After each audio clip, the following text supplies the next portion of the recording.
Good morning, everyone. It is my great pleasure to welcome NASA Deputy Administrator Jim Morhard and the crew of the International Space Station. As someone who wanted to be an astronaut as a child, I'm extremely excited to have you join us today. I continue to be in awe of the incredible work that you do, and I know I'm not alone. Everyone at Nasdaq is thrilled that you're able to join us here today virtually as we get set to ring today's opening bell. Now, there is a lot to celebrate, and I'd like to begin by congratulating all of you on Launch America, the first flight into orbit of American astronauts on American rockets from American soil since 2011. This past weekend, in partnership with SpaceX, NASA successfully launched Crew Dragon, the first ever commercial crew vehicle, with astronauts Robert Behnken and Douglas Hurley to the International Space Station. It is truly a pivotal moment in the development of the space economy and a new era of private human spaceflight. For nearly 20 years, humans have lived and worked aboard the International Space Station, operating and maintaining the station with resupply and crew rotations needed regularly. NASA's decision to partner with the commercial industry to provide these services enables economic growth in low Earth orbit and makes space more accessible than ever before. Congratulations again on this new endeavor. It is certainly an exciting time.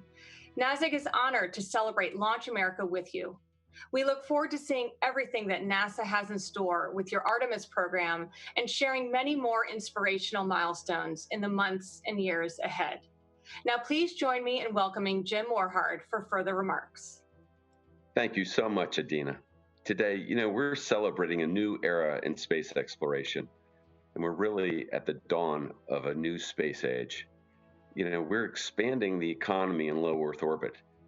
There's a growing demand for research on the International Space Station, and NASA is working on things like mass producing retinal implants, creating live human tissue that can't be constructed in the gravity of Earth, and developing better fiber optics that will make them better and easier to use.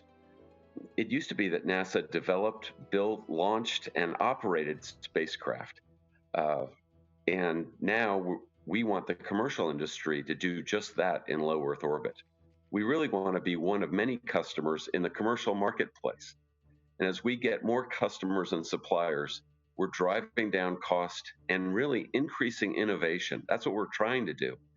To give you an idea really of how important this launch was and is, once we get a full complement of our astronauts up at the International Space Station, we're going to increase research and development by 300%. Ultimately, we really hope to have commercial space stations that this crewed transportation system will go to and deliver astronauts. Like you said, it's been 9 years since we had a human-rated American Space Center. With the leadership of President Trump and the Vice President, we're going forward to the moon in preparation to go to Mars. And to do so, we've got to start with regular human-rated spacecraft flights from the United States. And we also really need to test out on the International Space Station just how safe it is to be up there for long durations. SpaceX is doing this demonstration. It's really an end-to-end flight test to make sure all our systems are working. And that includes the launch, getting to orbit, docking. Now our astronauts are looking at how Crew Dragon and the International Space Station work together. And we'll be looking at the undocking and the re-entry and the splashdown, which will happen in the Atlantic off of Florida. You think about it, a majority of Americans have never even seen a splashdown of a space capsule. This is really the first reusable capsule and the first reusable rocket that has transported astronauts. And no private company has ever done that before. It's really, to me, it's an unprecedented milestone. This is about turning over low Earth orbit to our commercial companies as we prepare to explore the moon and Mars. We've really entered into a transformational era. And with the leadership of the president, we're going to transform space so it remains in our interest and the interest of all free nations. We do it not because no one else can. We do it really to advance the human condition of all people. And yes, we've got struggles on Earth here, but we're going to get through this time in our history. And our hope is that we're going to inspire the next generation to do stunning achievements. It's how we move forward as a species. But also, we hope to instill hope for those who need it, and again, unite the nation and the world. Now, we're happy to join Nasdaq today for your opening bell.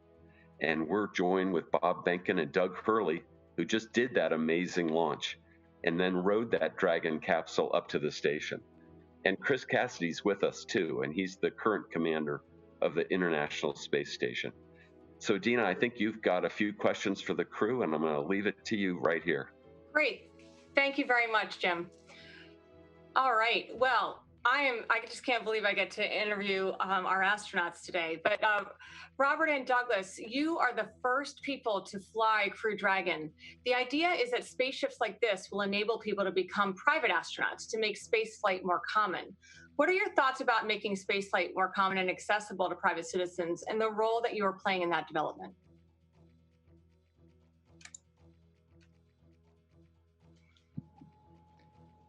Well, it's great to talk to you today. We think that the more people that get to fly to space, the better off we'll be as a species, and the better off the individuals will be going forward. It's really transformational when you come into space and you look back at our planet and see how fragile it is and how thin the atmosphere is. It really does change you for the better. And I think the more people that we expose to this, the better off we'll be as a species. That is truly inspirational, so thank you. Well, Chris, as the commander of the International Space Station, this is the second time you've lived on the space station. So what makes the space station such a special place for you?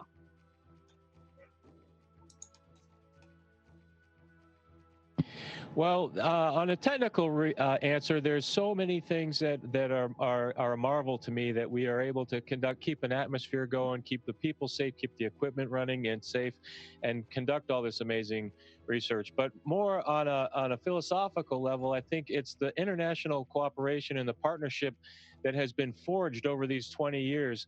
That really I find so impressive and very analogous to the partnership we now have with the commercial partners, as demonstrated just the other day.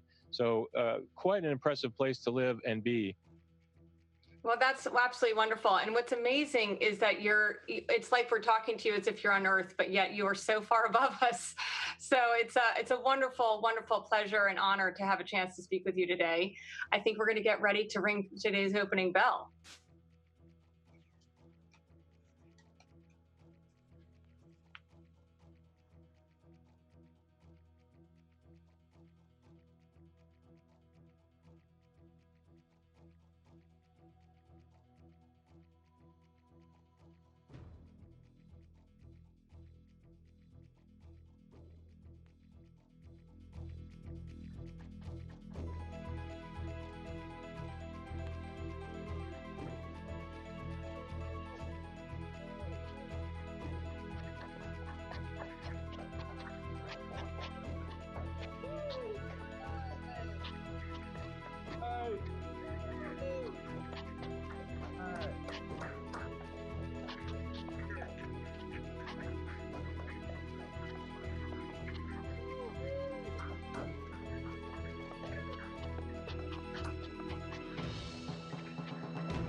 All right.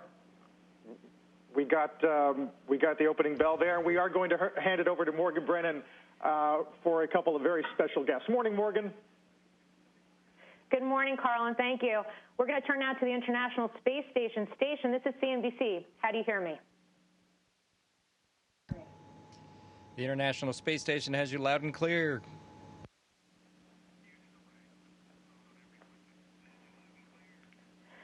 Great. Well, thank you for joining us this morning on the heels of ringing that Nasdaq opening bell. Historic weekend, as Bob and Doug, you became the first astronauts launched from American soil in 9 years. First to make this journey via both a commercial rocket and a commercial spacecraft. Got to start right there. How was the ride, especially given the fact that you have the space shuttle to compare it to?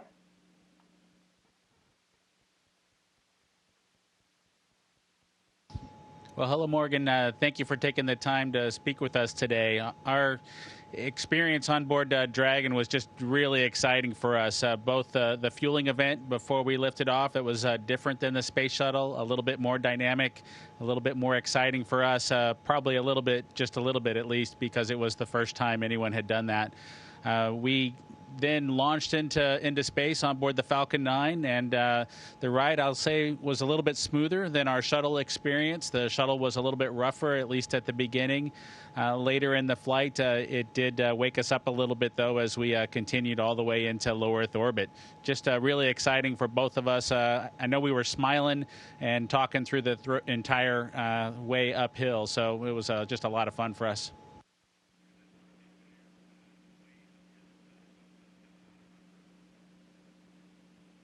That's great. And just for our viewers, given the fact we do have a little bit of a delay, keep in mind this is a live interview. It's taking place with the International Space Station, which is 250 miles above Earth. Expedition 63 ISS Commander Chris Cassidy, flight engineers Bob Behnken and Doug Hurley are with us this morning. Guys, major moment in history. What does this mean for each of you? Well, I think for me personally, it's a great way to fly your third time in space after 9-year wait to fly previously on the last shuttle flight. So this is a good way to kind of bookend it from a career standpoint, and to fly with two close friends and get to spend some time on the space station is just it's a real icing on the cake for me.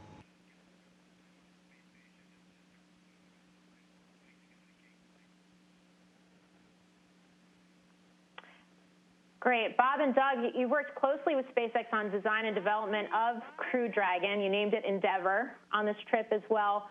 What was the process of that design and development like, and how involved was Elon Musk?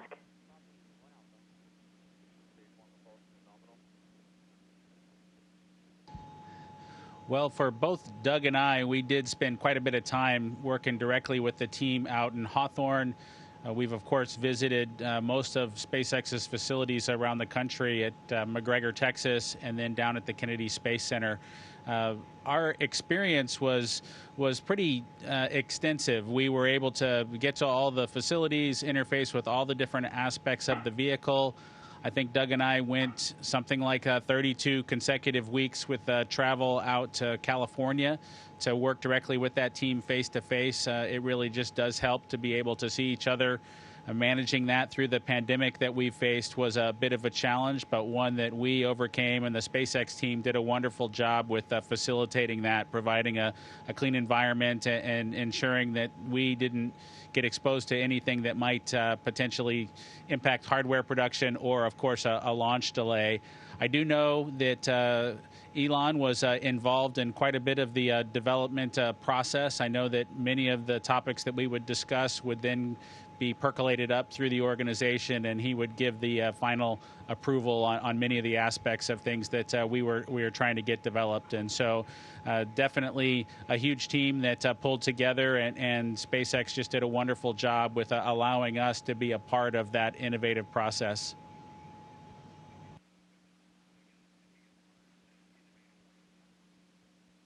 And Chris, I'll put this question to you as we usher in this new era of human spaceflight. How close are we really to this commercialized space reality, or the so-called colonization of space? How do you see it? Well, I see that the space station eventually will no longer be operated by the government.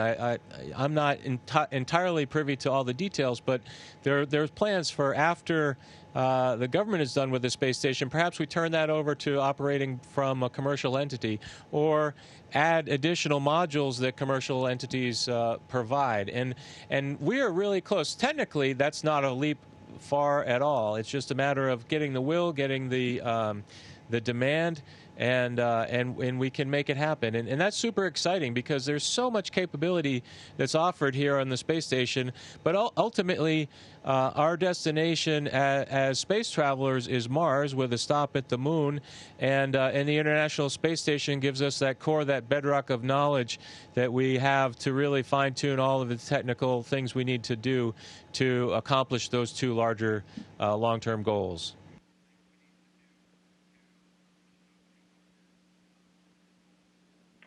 Whether it's Virgin Galactic or Blue Origin or even the prospective sale of seats on SpaceX's Crew Dragon, what do you think of all of the space tourism efforts that are underway? Do you think non-professionals are going to be able to handle G-force and some of the other things that are associated with going to and from space? Well, each one of us experienced it for the first time, just like hopefully a lot of other people will get to do going forward as we privatize the low Earth orbit and suborbital industries. I think it's just very much based on the individual, and with the proper instruction and training, those folks will at least understand what they're going to go through, whether it's a suborbital flight or an actual trip to the International Space Station or low Earth orbit. I think managing folks' expectations as they do that is an important part of the training. And then obviously there's the physical aspects, but I think most people should be able to physically tolerate any of those flights. And once again, as I said before, just take in what is just an incredible planet that we live on.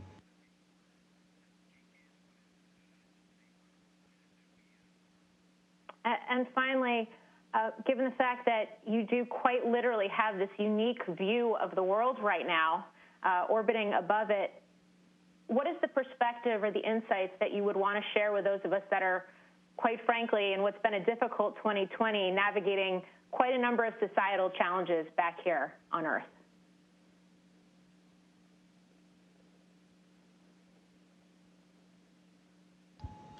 Well, I will tell you that the pandemic challenge, for example, should give the entire country and the entire world an appreciation for really what it's like to be an astronaut preparing to launch into space. The quarantine level, the preparation to ensure that you don't bring anything you don't want all the way into orbit and infect or pass it on to your crewmates is something that we've done for years as astronauts. And if you look back in our history of our space program, there was a time when the astronauts returning from the moon went into a lockdown and a quarantine behind the glass to just make sure that nothing came back with them that we didn't want to have back on Earth. And so I think that what's called the overview effect that astronauts typically achieve when they accomplish their first space flight and look back at the Earth and realize that there are no boundaries or borders really observable from space for the most part. You see that it's a single planet with a shared atmosphere. It's our shared place in this universe. And so I think that perspective, as we go through things like the pandemic, or we see the challenges across our nation or across the world and recognize that we all face them together, hopefully a little bit of the astronaut experience and a little bit of that perspective is being shared by the rest of the world right now. We're able to get through it on the International Space Station through cooperation with our international partners, with our commercial partners, of course, and hopefully we can be an inspiration and an example for what we'd like to see happen across the world.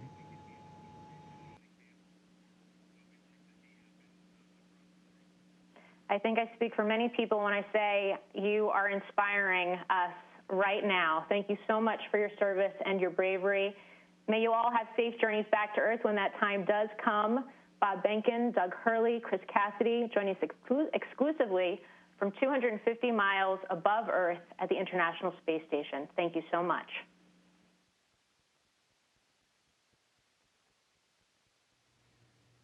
Station, this is Houston HCR. That concludes our event as we count down to 20 continuous years of humans living and working on the International Space Station. Thank you to all participants from Nasdaq and CNBC. Station, we are now resuming operational audio communications.